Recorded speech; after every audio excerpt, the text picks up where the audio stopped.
Hey, everybody, welcome back to another episode. This is just another podcast with Mick. And this is actually the 14th episode of the podcast, but it is also our 100th video, 100th upload on YouTube. And honestly, just thinking about that is a little crazy. Like, that is definitely too much Mick for the internet. So I sincerely apologize. So that's mostly what we're going to be talking about today, just like the channel and how different things are, from the first video. If you guys are new here, then you guys probably don't know that I was an aspiring travel YouTuber. Like, just looking back, it's so cringy. I actually watched a couple of videos of mine earlier, and I'm just like, the cringe. The cringe is too much. So usually on this podcast, we have a few drinks, but I don't know if you can tell from my voice, I'm a little sick right now, and we're going to be talking about that in a little bit. So we're just going to be drinking a little bit of water, so stay hydrated, and cheers. Okay, so before the main topic, a life update. So I caught the Rona. It still pains me to say it, but yeah, I caught COVID-19. And it sucks for me because I am just like the most paranoid person. Like, as much as possible, I was super cautious when I go outside. Like, I don't leave the house without at least a surgical mask. I don't touch my face. Like, that's my biggest rule. Like, don't touch your face when you're outside, like your eyes, your nose, your mouth. Like, as much as possible, just don't. If I ever have to, like really have to, I make sure to wash my hands for 20 seconds with soap at least twice. So yeah, I was very bummed out when I found out that I had COVID. But yeah, I caught it because somebody in my household tested positive. So my granddad started coughing about last week. Got pretty bad, so he got tested. He tested positive on Friday, and then I started feeling iffy on Friday as well. I got like a scratchy throat with a light cough. So I was like, okay, I'm not going into work because it would seem very irresponsible of me to do so since I handle a lot of food. So yeah, I got tested, but it actually came out negative initially. So that was good for me at the time because I actually had a flight to California the next day. I was going there. I was gonna go to take a look at. Sorry, I was gonna take a little trip with my friends. So yeah, looking back, it's a good thing that that trip didn't go through because I can't imagine being really sick in a different state. So yeah, we got airline credit though, so there's that. We can always rebook and replan the trip. But yeah, started feeling a little under the weather Saturday and Sunday, but Monday, oh my God. Like I was so sick. Like, I woke up with the worst headache. And I hate waking up with a headache. It's like the worst thing. You wake up, you want to be refreshed and well rested. But yeah, I had a really, really bad headache. I was congested. I had a sore throat. I had chills throughout the night as well. So that was just really, really bad. And I had to get tested again. And eventually, yeah, I tested positive. But by the time I tested positive on Wednesday, I was like, this is not a surprise because I'm just like vomiting. I have diarrhea. I know that's way too much information, but yeah, those were the COVID symptoms that I had. And I started to feel better around Thursday, Friday. And right now it's Saturday and I feel a lot better. I still have a little bit of a cold, but more or less okay. And I'm really glad that, I'm vaccinated because I can't imagine how bad that would have been if I wasn't. So please go get vaccinated. It works. Believe in the science. I'm not boosted though, so I plan on getting boosted right after I recover if they allow me. My mom is boosted and she's like the only person that didn't test positive in this house. So yeah, get boosted. And while I was sick, I was like remembering the time that I caught measles because that was back in 2014. It was very similar to what happened right now. And I'm going to tell that story. So it was Feb 15. I remember the exact date when I got sick. So I had flu-like symptoms as well, and I remember waking up and I couldn't even open my eyes because like one of the symptoms of measles is you get very crusty eyes. So I had to really like force my eyelids to open. And since I was such a dedicated student, even though I felt so sick, I still pushed through and went to school, which looking back wasn't the best idea. But yeah, and literally everybody who saw me was just like, "What's wrong with your face?" I was just like, "What's wrong with my face?" So I asked one of my dear friends, like, "Hey, what's up with my face? Why does everybody keep commenting on it?" And Jenica was just like, your face is like super swollen. It's like flushed. You look really sick." And I was like, oh. And I was just like, I was like coughing. I actually coughed on her, not covering my mouth, which I'm sorry about. So yeah, she was like, "You want me to go down with you to the nurse?" And I was like, "Okay, thank you." So we go down, and there was a measles outbreak at the time, actually. So the nurse was like, "Do you have measles?" And I was like, "I don't think so. I'm not itchy or anything." I was wearing a sweater, and she was like, "Can you pull up your sleeve for me?" And I was like, the second I pulled my sleeve out, I was like spots everywhere, and I was just like, oh my god. The only thing I could really think about was like my friend, because I literally coughed on her, and I was like, oh my gosh, I'm so sorry. But luckily she didn't catch the measles. It was just me. So yeah, they took me home. They quarantined me for 2 weeks. Very similar to what happened right now. But yeah, just treated the symptoms. I slept a lot and just drank a lot of fluids, all of that good stuff. So pretty similar to what happened right now. So yeah, this isn't my first quarantine rodeo. But anyway, enough about me being sick. So, 100 videos. Gosh darn, diggity dog. Like that is a lot of videos. And just looking back at how I started, I just wonder like why nobody stopped me when I said I wanted to be a travel YouTuber, because I don't know, like the videos initially I thought were like, wow, these are so good, like the B-roll, and I'm just so charismatic with the camera. Like, no, honey, you're not. Like, stop it. I wish somebody slapped me and said, stop it, this is not for you. But I went on, I pushed and I pushed for like 2 years. I kept trying to make travel videos. I don't know why I trapped myself in that mold.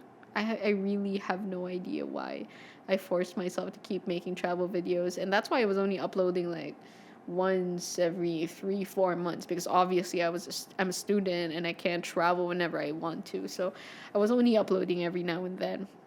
And when the pandemic hit, that's what really forced me to try and think of new videos to shoot. I'm actually very thankful that I was able to break out of that mold. But yeah, if it wasn't for the pandemic, I think I would still be forcing myself to shoot travel videos. But yeah, luckily we're not anymore. Now, I don't dislike travel videos now. I still watch travel videos, even like the ones I used to make. I just feel like it wasn't for me, because I was really uncomfortable just holding the camera in public and talking to it, and I was just like the B-roll.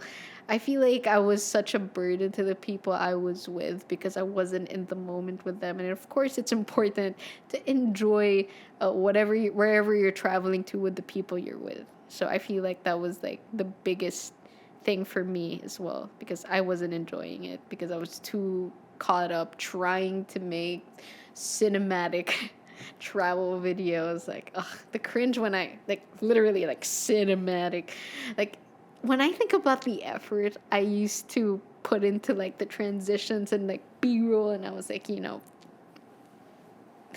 it's really cringy. Right now I just try to keep my videos as simple as possible, with cuts, like at most like speed ramping, maybe a cross dissolve every now and then. But yeah, I just try to keep it as clean as possible. I think today I feel like that's so much better. I don't know, what do you think? But yeah, so when the pandemic happened, I shot a lot of talking head videos, and that's when I started trying different things like this podcast. and silent videos. I really enjoy making silent videos because it really helps when I don't have to like shoot a roll. That's one thing, you know. Like I hate seeing my face. You know, if you're starting out a channel, that's one of the things that you really have to get used to is just seeing your face all of the time and hearing yourself. Like I don't think anybody talks about that, but it's hard to listen to yourself over and over and seeing your face and just like and you have to keep editing it. And it's just yeah, so that's why I really love about silent videos. It's just you're focusing on the shots, like framing, trying to make it look good, stuff like that. I really enjoyed doing that because I feel like as a small creator, you should never trap yourself into just like one niche. Like for me, again, I don't know why I did that for 2 years. Just forcing myself to make really crappy travel videos. But yeah, as a small creator, you should always experiment. You should always force yourself to try new things. Because if I didn't, I wouldn't have this podcast. If I didn't, I wouldn't have made silent videos or tech videos. It wasn't until I got my iPad that I decided to try it. Like, hey, why not? I mean, like, I have nothing else to do. Like, I've always wanted to make tech videos. I mean, I did do like what's in my bag video, but that was pretty much that, and like a drone video. But yeah, so I was like, this is the right time to try. So yeah, I'm really glad that I did because I really love making tech videos. I feel like it really suits me because that's something I enjoy doing. Now, I like with travel, like I do enjoy traveling, but I don't like shooting those kinds of travel videos. I really love shooting tech videos, and it really makes me happy to see that like my Fujifilm videos are very well received.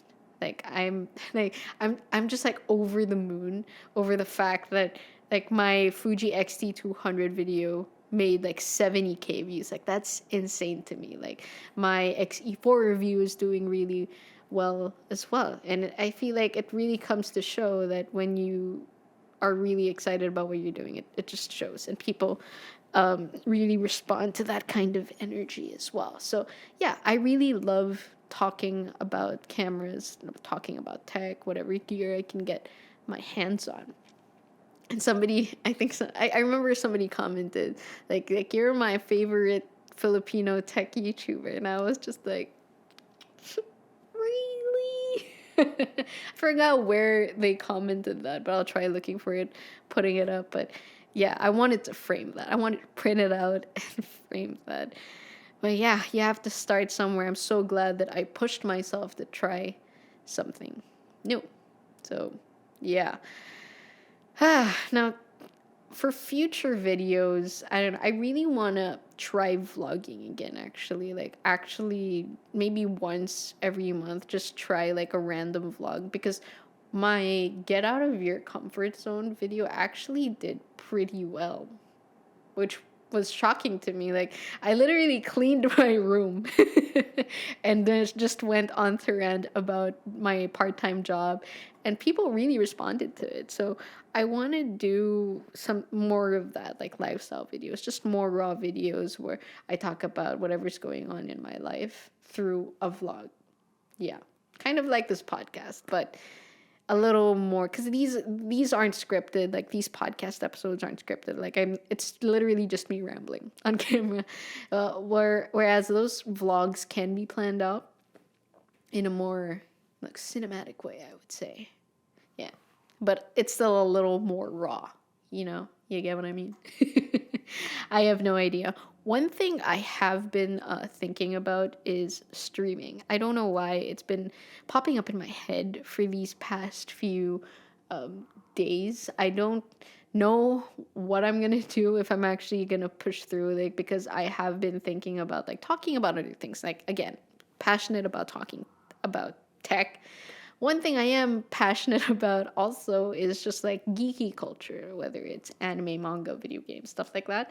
I feel like that would be a good platform or like a good way to talk about it, because I want my YouTube channel to focus on tech mostly. I don't know if you guys want like an anime themed podcast episode, comment down below. I would love to make that. But yeah, that's what I was thinking about streaming. Just like whether it's me talking about anime, me streaming a game. I feel because I love games where it's like story driven and there are just like a lot of options, and obviously those options are going to change. Kind of like The Walking Dead. It is sad that The Walking Dead Telltale series just kind of died. I think, yeah, like the company just, no, it's non-existent anymore. That's why I'm really into visual novels right now. But yeah, games like Until Dawn, yeah, I think those games would be really fun to stream, as well as games like Resident Evil. I feel like that would be really fun because I like playing those games, and I feel like that would be a good thing to stream. And just talking about anime culture, I mean otaku culture and anime in general would be fun to talk about on a stream as well. I don't know. I'm just like thinking about these things because, like I said earlier, it's good to push yourself to try new things because you never know might work what might work for you and your platform or your channel or whatever. It's something I personally would love to talk about and do. So, yeah. So yeah, but what do you guys want to see from this channel? Comment down below. I would love to hear your thoughts on the future of this channel and just content in general. Yeah. I'm sorry. I know this podcast episode rather, has been a little all over the place. I usually have pointers for when I shoot these videos, but right now I don't know why I didn't make any pointers. So it's just like, so I'm going to be ending it here. So thank you for sticking around. Thank you for sticking around for 100 videos if you've been here ever since the beginning. And if you're new, welcome to the channel. Yeah. Cheers. I usually end the podcast with a cheers, so I'm going to end it with it. Yeah. Thank you for watching. I'll see you in the next one.